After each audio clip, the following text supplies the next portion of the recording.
Hello everyone, welcome to WiFi study which a part of Unacademy group. दोस्तों, आज की इस वीडियो में हम देखने वाले हैं जीके के कुछ और इंपॉर्टेंट एमसीक्यूज जो कि एग्जाम के पॉइंट ऑफ व्यू से इंपॉर्टेंट होंगे। तो आप इस वीडियो को शुरू से लेकर एंड तक देखिएगा और अपना स्कोर नीचे कमेंट बॉक्स में जरूर बताइएगा। अगर आपको वीडियो पसंद आती है तो लाइक करके अपने सभी दोस्तों के साथ में भी जरूर शेयर करिएगा। दोस्तों, टेलीग्राम अगर आपने अभी तक ज्वाइन नहीं किया है तो मेरा एक नया टेलीग्राम है सौरभ मलिक ऑफिशियल नाम से, इसको ज्वाइन कर लेना। यहाँ पर आप लोगों को 5000 जीके जीएस की जो एमसीक्यूज की सीरीज है उसकी सभी पीडीएफ मिल जाएगी। साथ ही साथ अनअकैडमी की सभी फ्री क्लासेस के लिंक भी यहाँ पे आप लोगों को मिल जाते हैं, तो इसको ज्वाइन जरूर कर लीजिएगा। दोस्तों, प्लस सब्सक्रिप्शन के क्या क्या बेनिफिट हैं देखिए। एक तो आपको लाइव क्लासेस मिल जाती है, स्ट्रक्चर कोर्स मिलता है, weekly test, unlimited access, personal guidance आपको मिल जाती है, टेस्ट एनालिसिस आपको मिल जाता है, एक्सपर्ट की गाइडेंस मिल जाती है, स्टडी प्लानर, स्टडी मटेरियल, यानी कि एग्जाम को करेक्ट करने में जो भी चीज़ें रिक्वायरमेंट होती है वो सारी आपको अनअकैडमी प्लस के सब्सक्रिप्शन के थ्रू मिल जाती है। दोस्तों, अनअकैडमी के सभी प्लस सब्सक्रिप्शन के लिए जो डिस्काउंट कोड है वो है आपका स्टडी 10 है। आप इस कोड को अप्लाई करके मैक्सिमम डिस्काउंट प्राप्त कर सकते हैं सभी कैटेगरीज में। और एक ऑफर चल रहा है दोस्तों अभी फरवरी ऑफर, जिसमें आपको एसएससी और एसएससी बैंक कॉम्बो में कुछ एडिशनल मंथ का डिस्काउंट मिल जाएगा। यानी कि अगर आप 1 ईयर का सब्सक्रिप्शन ज्वाइन करते हैं तो 3 मंथ का सब्सक्रिप्शन आपको फ्री ऑफ कॉस्ट मिल जाएगा। और 12 मंथ का यानी कि 12 ईयर का सब्सक्रिप्शन 2 ईयर का सब्सक्रिप्शन अगर आप ज्वाइन करते हैं तो 12 मंथ का सब्सक्रिप्शन आप लोगों को फ्री ऑफ कॉस्ट मिल जाएगा। तो ये ऑफर आपके लिए रहेगा कितनी तारीख तक दोस्तों? 10 फरवरी तक, तो ध्यान रखिएगा। बाकी अनअकैडमी के गवर्नमेंट एग्जाम का एक स्कॉलरशिप टेस्ट है जो कि 20 फरवरी को होने वाला है। आप बैंक, एसएससी और रेलवे में इसमें एनरोल कर सकते हैं। टाइमिंग यहाँ पे लिखी हुई है। इसमें रैंक 1 वाले स्टूडेंट को मिलने वाला है लैपटॉप, रैंक 2 से 6 वाले तक को मिलने वाला है सैमसंग गैलेक्सी मोबाइल, और रैंक 7 से 16 तक के मिलने वाला है दोस्तों वायरलेस ईयरबड्स। तो ये सारे आपको मिल सकते हैं यहाँ पे बहुत सारे कूपन्स, इसमें भी आप लोग एनरोल कर सकते हैं। 9 फरवरी से आपका सफलता बैच स्टार्ट हो रहा है, इसमें भी एनरोल कर लीजिएगा। कोड यूज करिएगा स्टडी 10। इसमें 24 मंथ का जो सब्सक्रिप्शन होगा वो 325 पर मंथ आपको पेड करना होगा। 12 महीने का भी देख सकते हैं और 6 महीने का भी देख सकते हैं, जो भी आपको बेस्ट लगे। आप स्टडी 10 कोड यूज करके इसको ज्वाइन कर सकते हैं। बाकी ये सभी टेस्ट है दोस्तों फ्री ऑफ कॉस्ट अनअकैडमी के एसएससी कैटेगरी में आप लगा सकते हैं।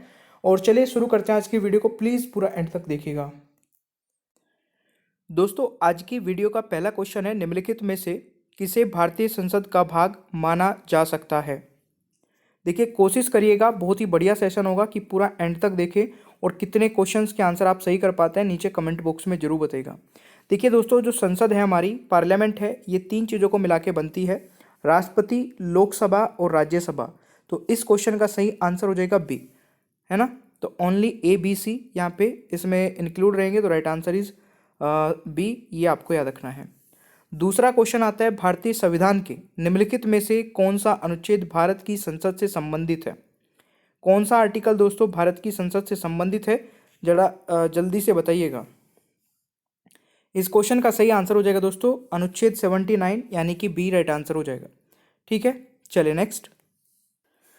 दोस्तों, नेक्स्ट क्वेश्चन आता है, राज्यसभा में राज्य के प्रतिनिधियों को निम्नलिखित में से किसके द्वारा निर्वाचित किया जाता है?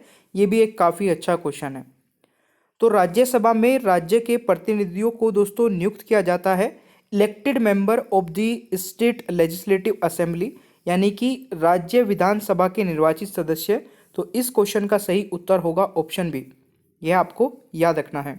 ऑलराइट, अगला क्वेश्चन आता है, राज्यों और केंद्र शासित प्रदेशों से राज्यसभा के प्रतिनिधियों की संख्या निम्नलिखित में से एक कौन सा है? तो जल्दी से बताइएगा दोस्तों। The number of representative of Rajya Sabha from state and union territories is among which one of the following?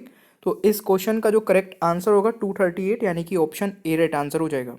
Alright, यह आपको याद रखना है। अगला क्वेश्चन आता है, निम्नलिखित में से कौन सा अनुच्छेद राज्यों की परिषद का गठन और उनके सदस्यों के चुनाव की तरीके से संबंधित है? दोस्तों ध्यान से पढ़िएगा क्वेश्चन को, उसके बाद ये आंसर करना है। निम्नलिखित में से कौन सा अनुच्छेद राज्यों की परिषद का गठन और उसके सदस्यों के चुनाव के तरीके से संबंधित है? तो इस क्वेश्चन का राइट आंसर हो जाएगा आर्टिकल 80, यानी कि सी इज द राइट आंसर। अगला क्वेश्चन आता है, सरकार का संसदीय रूप लिया गया है, the parliamentary form of government is borrowed from. तो ये हमने लिया है दोस्तों कहाँ से? अरे वाह, बिल्कुल सही है, ब्रिटेन से लिया है दोस्तों। ठीक है ना, हमारा जो पार्लियामेंट्री सिस्टम है दोस्तों, ये हमने किस देश के से लिया है, ये लिया है ब्रिटेन से। तो ये आपको जरूर याद रखना है, ठीक है। चलिए अगला क्वेश्चन आता है। नेक्स्ट इज संसद के एक सदस्य की अयोग्यता के संबंध में विवाद पर फैसला करने हेतु अधिकृत कौन है? बहुत इजी क्वेश्चन है। देखिए, अगर संसद के एक सदस्य की अयोग्यता के संबंध में फैसला करना है तो कौन करेगा दोस्तों? राष्ट्रपति, यानी कि प्रेसिडेंट इस क्वेश्चन का राइट आंसर हो जाएगा। फैसला करने हेतु अधिकृत कौन है? राष्ट्रपति। अच्छा, इसमें एक पॉइंट है, संसद के सदस्य की अयोग्यता के बारे में किसी भी विवाद को राष्ट्रपति के पास भेजा जाएगा, ठीक है। राष्ट्रपति चुनाव आयोग की सलाह पर, ध्यान से सुनिएगा, राष्ट्रपति किसकी सलाह पर? चुनाव आयोग की सलाह पर निर्णय लेता है। और ये किस आर्टिकल में दोस्तों? आर्टिकल भी काफी इंपॉर्टेंट हो जाता है 103 103 में, ठीक है। आर्टिकल 103 के प्रावधानों के अनुसार निर्णय को अंतिम रूप दिया जाता है, ठीक है। यह आपको याद रखना है। अगला क्वेश्चन ये मैंने यहाँ पे दे दिया है और इसकी पीडीएफ आप डाउनलोड कर सकते हैं दोस्तों। टेलीग्राम पे जाके Saurabh Malik official Telegram channel search कर लेना, वहाँ पे आपको इसकी पीडीएफ, वीडियो के लिंक और सारी चीज़ें वहीं पे मिलती रहेंगी। ऑलराइट, चलिए जी अगला क्वेश्चन आता है। भारतीय नागरिकता प्राप्त करने हेतु शर्तों को निर्धारित करने में सक्षम कौन है? दोस्तों आपको बताना है, भारतीय नागरिकता प्राप्त करने हेतु शर्तों को निर्धारित करने में सक्षम है पार्लियामेंट, संसद। तो यह आपका राइट आंसर हो जाएगा ऑप्शन बी। दोस्तों नेक्स्ट है, राष्ट्रपति द्वारा संसद में कितने सदस्यों को नामित किया जाता है? तो देखिए, अगर मैं यहाँ पे बात करूँ राष्ट्रपति द्वारा संसद में, ठीक है, संसद में कितने सदस्यों को नामित किया जाता है, तो गाइज इस क्वेश्चन का सही आंसर क्या हो जाएगा? बिल्कुल 2 एंग्लो होते हैं और 12 दोस्तों अपॉइंट किए जाते हैं। कहाँ पर? 2 लोकसभा में और 12 राज्यसभा में। तो टोटल कितने हो गए? 14। तो राइट आंसर इज बी, ठीक है। बट गाइज देखिए, आपको ना वही गलती नहीं करनी है जो बहुत सारे स्टूडेंट कर देते हैं। अब देखिए, 2 एंग्लो इंडियंस जो लोकसभा में राष्ट्रपति द्वारा नॉमिनेटेड किए जाते थे वो अब नॉमिनेटेड नहीं होते हैं। तो इसका राइट आंसर 14 नहीं होगा, 12 होगा, ठीक है। ये गलती कई बार मैं प्लस पे भी क्लास ले रहा था अभी कल परसों, उसमें भी मैंने ये देखा कई स्टूडेंट अभी भी इसमें 14 आंसर लगा रहे थे, क्योंकि यहाँ पे संसद की बात की गई। तो संसद में अभी केवल 12 मेंबर ही हैं जो नॉमिनेट किए जाते हैं राष्ट्रपति द्वारा, 2 एंग्लो इंडियंस अब नहीं किए जाते हैं। ऑलराइट, चलिए तो ये 104 अमेंडमेंट के अकॉर्डिंग दोस्तों हटाया गया है ना। चलिए अगला क्वेश्चन क्या कहता है, लोकसभा को खालिस्तान के रूप में भी जाना जाता है। बहुत ही इजी क्वेश्चन है दोस्तों, लोकसभा को खालिस्तान के रूप में जाना जाता है। तो इस क्वेश्चन का सही आंसर हो जाएगा लोगों का संसद, यानी कि द हाउस ऑफ पीपल। तो राइट आंसर इज सी, यह आपको याद रखना है दोस्तों। राज्यसभा के अध्यक्ष खालिस्तान होते हैं, राज्यसभा के अध्यक्ष खालिस्तान होते हैं। तो राज्यसभा के अध्यक्ष दोस्तों वाइस प्रेसिडेंट ऑफ इंडिया, यानी कि भारत के उपराष्ट्रपति होते हैं, ठीक है। चलिए क्वेश्चन आता है, संसद चुनाव हेतु योग्य होने की न्यूनतम आयु खालिस्तान है। संसद चुनाव हेतु योग्यता होने की न्यूनतम आयु दोस्तों देखिए, यहाँ पे अगर मैं बात करूँ 30 ईयर और 25 ईयर्स होगा, यानी कि ए राइट आंसर हो जाएगा, ठीक है। संसद चुनाव हेतु योग्यता होने की न्यूनतम आयु 25 साल दोस्तों लोकसभा और 30 साल राज्यसभा में होती है, ठीक है। क्योंकि संसद की बात की गई है तो दोनों ईयर इसमें आ जाएंगे। एक वर्ष में संसद के कितने सत्र होते हैं? तो एक वर्ष में दोस्तों संसद के 3 सत्र होते हैं। कौन कौन से? नीचे कमेंट बॉक्स में बता दीजिए, बहुत इजी क्वेश्चन है। क्वेश्चन है, कौन निर्णय लेता है कि कोई एक विधेयक धन विधेयक है या नहीं? ये कौन बताता है दोस्तों? वो decide whether a bill is a money bill और नॉट। तो यहाँ पे अगर मैं बात करूँ लोकसभा स्पीकर की, यानी कि लोकसभा अध्यक्ष की दोस्तों, the speaker of Lok Sabha decide करता है कि कौन सा बिल एक मनी बिल है और नहीं है, ठीक है। चलिए, राज्यों से लोकसभा में संसद सदस्यों की संख्या कितनी है? तो अभी कितनी है दोस्तों? तो अभी 530 है, ठीक है, ध्यान से सुनिएगा। The number of members in Lok Sabha from the states की बात की गई है, तो ये आपको याद रखना है। बाकी अगर मैक्सिमम मेंबर की बात करें तो वो है 550। ठीक है, चलिए। लोकसभा चुनाव 2019 में वीवीपीएटी का क्या मतलब है?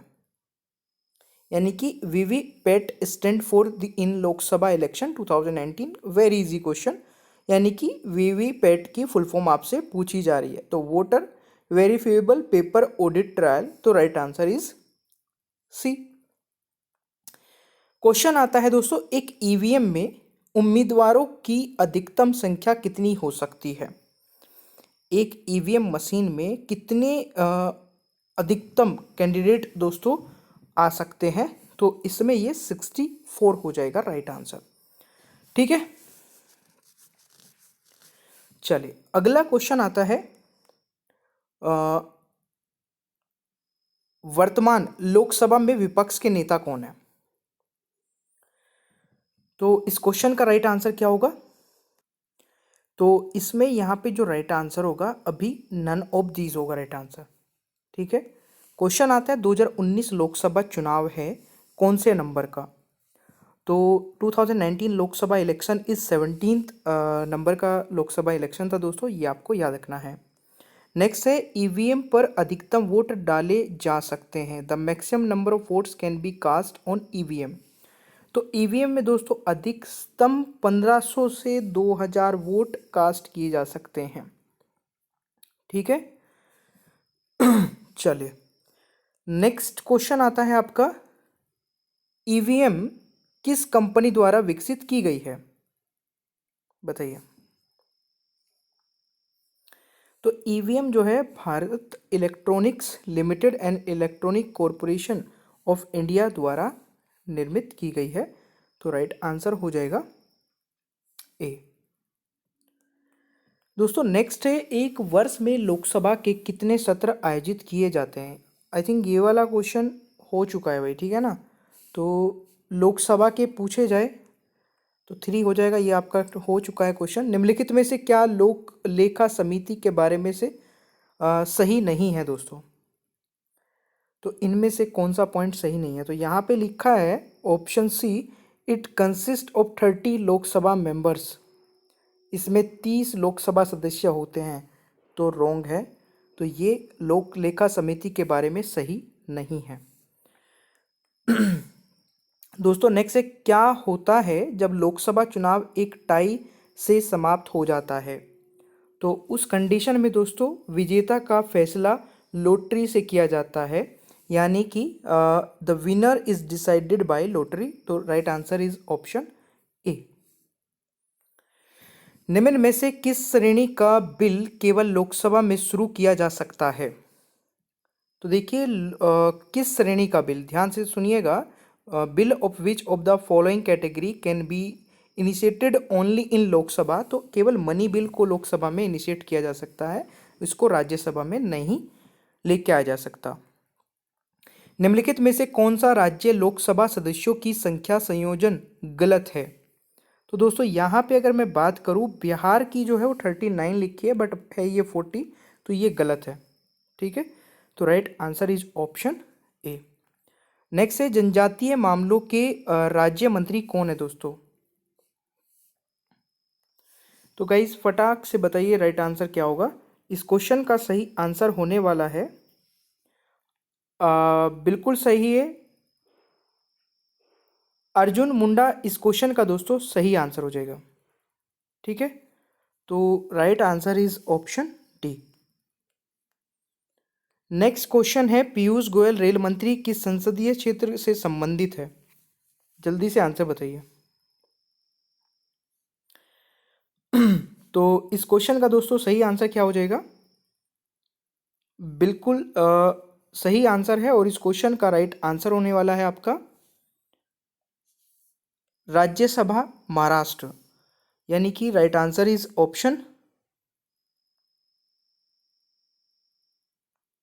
Option A. ठीक है, नेक्स्ट क्वेश्चन आता है, सुब्रमण्यम जयशंकर विदेश मंत्री किस संविधान सभा से संबंधित है? तो गाइज इस क्वेश्चन का राइट आंसर हो जाएगा राज्यसभा गुजरात से। ठीक है। निर्मला सीतारमन वित्त मंत्री किस संसदीय क्षेत्र से संबंधित है दोस्तों? तो ये है राज्यसभा कर्नाटक, यानी कि सी राइट आंसर हो जाएगा। उत्तर प्रदेश के बाद निम्न में से किस राज्य में लोकसभा की सबसे अधिक सीटें हैं? तो उत्तर प्रदेश के बाद निम्नलिखित में से किस राज्य में लोकसभा की सबसे अधिक सीटें हैं? तो ये हो जाएगा दोस्तों आपका महाराष्ट्र, यानी कि right answer is option B. Next question है, किस भारतीय राज्य में लोकसभा की अनुसूचित जनजाति के लिए सबसे अधिक सीटें हैं? तो किस भारतीय राज्य में दोस्तों? ये हो जाएगा मध्य प्रदेश। ठीक है, MP is the right answer. Bharat के उपराष्ट्रपति को हटाने के प्रस्ताव को इनमें से स्थानांतरित किया जा सकता है? केवल दोस्तों राज्यसभा से। ठीक है, Rajya Sabha only is the right answer. दोस्तों नेहरू रिपोर्ट के अनुसार भारत की संसद की संरचना इस प्रकार थी। तो इस क्वेश्चन का राइट आंसर हो जाएगा क्राउन, सेनेट और हाउस ऑफ रिप्रेजेंटेटिव। बिल्कुल सही आंसर लगाया जितने भी स्टूडेंट यहाँ पे डी लगा रहे हैं। क्वेश्चन है, संसद में एक टाई के मामले में निर्णायक वोट डालने का अधिकार किसे है? तो ये अधिकार दोस्तों स्पीकर यानी कि अध्यक्ष को है। तो राइट आंसर इज ऑप्शन ए। निम्नलिखित में से कौन सा राज्यों के लिए राज्यसभा में प्रतिनिधित्व का आधार है? तो पॉपुलेशन यानी कि जनसंख्या यहाँ पे सही आंसर हो जाएगा। दोस्तों लोकसभा में कितनी महिलाएं सीटें आरक्षित हैं? तो लोकसभा में कितनी महिलाएं सीटें आरक्षित है? तो नो प्रोविजन, यानी कि ऑप्शन डी राइट आंसर हो जाएगा। भारत के पहले आम चुनावों के बाद लोकसभा की शक्ति निम्नलिखित में से कौन थी? तो इस क्वेश्चन का राइट आंसर हो जाएगा दोस्तों 489। ठीक है, तो right answer is option C. संसद के दो सत्रों के बीच अधिकतम अंतराल क्या हो सकता है? अधिकतम अंतराल कितना हो सकता है? तो गाइज 6 महीने, यानी कि अगर दिन में बात करें तो 180 डेज इस क्वेश्चन का सही आंसर हो जाएगा। दोस्तों प्रश्न काल में कौन से 3 प्रकार के प्रश्न पूछे जाते हैं?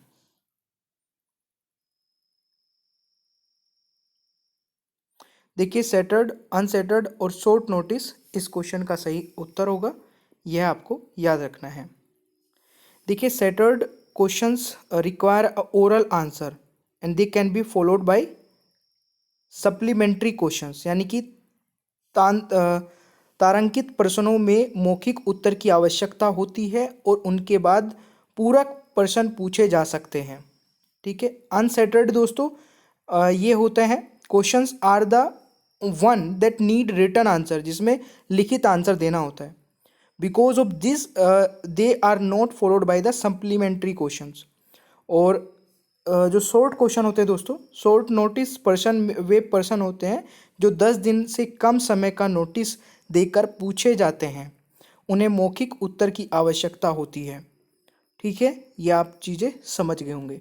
देखिए सेशन को यार बिना बोले ही लाइक कर दिया करें और टेलीग्राम ज्वाइन कर लेना। टेलीग्राम पे इसकी पीडीएफ और भी बहुत सारी पीडीएफ और वीडियो के लिंक मिल जाएंगे। टेलीग्राम का नाम है सौरभ मलिक ऑफिशियल, सर्च करके ज्वाइन कर लेना टेलीग्राम पे जाके, और वहाँ पे आपको सारी पीडीएफ नोट्स मिल जाएंगे। ठीक है, चलिए नेक्स्ट पीडीएफ पे चलते हैं। और देखिए गाइज एक बहुत ही अच्छा फीचर जो कि अनअकैडमी पर आपको मिल जाता है, जहाँ पे आप रिपोर्ट कर सकते हैं कोई भी inappropriate content in the video. मतलब वीडियो में आपको कुछ भी ऐसा लगता है जो कि स्टडी से रिलेटेड नहीं था, तो आप उसको रिपोर्ट करके अपना प्राइज़ विन कर सकते हैं। ठीक है, नीचे ही डिस्क्रिप्शन बॉक्स में आपको एक फॉर्म मिल जाएगा जिसमें आप ये चीज़ें भेज के, और जो सबसे पहले भेजेगा उसको प्राइज़ मिलेगा। ठीक है, बाकी thank you so much guys, channel को सब्सक्राइब कर लीजिएगा, पीडीएफ भी आप डाउनलोड कर सकते हैं, बेल आइकन को ऑन रखिए और वीडियो को लाइक और शेयर करना भूलिएगा मत, ठीक है। और देखिए अनअकैडमी पर मेरी 2 स्पेशल क्लासेस हो रही है, इसके बारे में मैं बता देता हूँ। एक तो दिन में होती है दोस्तों 2:30 बजे, ठीक है, और एक होती है रात को 11 बजे। दोनों ही इंपॉर्टेंट है और दोनों क्लासेस को आप कैसे देख पाओगे, नीचे डिस्क्रिप्शन बॉक्स में मेरी प्रोफाइल का लिंक आपको मिल जाएगा, अनअकैडमी प्रोफाइल का लिंक, उस पर क्लिक करना है, फॉलो कर लेना है और फॉलो करते ही आपके पास नोटिफिकेशंस आने स्टार्ट हो जाएंगे, ठीक है। तो चलिए मिलते हैं नेक्स्ट क्लास में, थैंक यू सो मच।